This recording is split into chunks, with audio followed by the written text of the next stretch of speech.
Okay, let's talk about a certain kind of calm.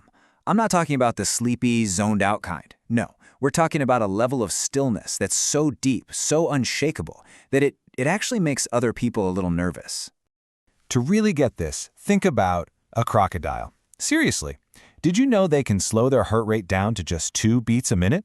2! They can sit there perfectly still for hours just waiting. While everything else is splashing around and panicking, the crocodile is the absolute picture of patient-focused calm. Now, the goal here isn't to be a predator, obviously. The goal is to cultivate that same level of stillness. That's the kind of calm that doesn't even flinch when the world is on fire. It's a presence so solid that it just completely confuses chaos. You know, it makes people look at you and wonder, wait, why aren't you freaking out right now? So, how in the world do we get there? Well, the crocodile's secret isn't some magic power it was born with. It's a skill. It's trained. This whole thing isn't about being born calm. It's about building your calm. Let's break down what that actually looks like. You know, we get this idea of power all wrong. We think power is the loudest voice, the biggest reaction. But the real strength, the true flex, it's emotional restraint. It's seeing all the drama unfold, feeling that pull to jump right in, and consciously deciding, nope, not today. Now that is real control. So if it's that simple, why is it so incredibly hard? Well, it's because we are living in a world that is, for all intents and purposes, addicted to panic. Our entire environment, from our phones to the 24/7 news cycle, is literally designed to keep us reacting, constantly. And what does that look like in our day-to-day lives? It's basically a never-ending game of emotional whack-a-mole. A feeling pops up, anxiety, boredom, a little insecurity, and bam, our first instinct is to just smash it down with some kind of distraction. And this cycle, it probably looks pretty familiar, right? You feel anxious? What do? You scroll. You feel a little sad? You grab a snack. Feeling insecure? Time to post a really good picture of yourself. These are our default settings, but they're not fixes. They just keep us spinning in circles. And here's the crazy part. On a deep biological level, your nervous system doesn't care about your job title or how many likes you get. It is asking one single primal question over and over. Am I safe right now? And every time we frantically react and scroll and chase things, we're basically screaming no right back at our own biology. So what's the result of being on high alert 24/7? Total exhaustion. You know that feeling like your soul is running on 2% battery? That's not a character flaw. You're not lazy. You're not weak. You're just fried. Your system is completely and utterly overwhelmed. Okay, so that's the problem. What's the solution? Well, the solution is actually a form of rebellion. It's to embrace the one thing our culture tells us is boring or weak, stillness. Choosing to be unbothered becomes your ultimate act of defiance.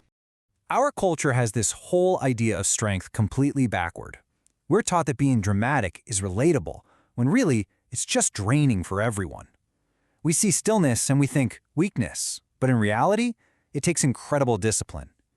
We mistake silence for not caring, when it is so often a powerful strategy. So what do we call this practice? Let's call it emotional jujitsu. Think of it like a martial art, but for your mind. It's the skill of taking all that chaotic energy being thrown at you and just refusing to let it knock you off balance. You don't have to control the storm outside, you just have to stop letting it control you inside. Seriously, cultivating your own inner peace is a radical act these days. It is your quiet, powerful protest against a world that basically profits from your anxiety. All right, so you're ready to rebel. You're ready to build this thing. But how? How do you actually do it? Let's get super practical. And remember, this is a skill you develop, not a personality you're just born with.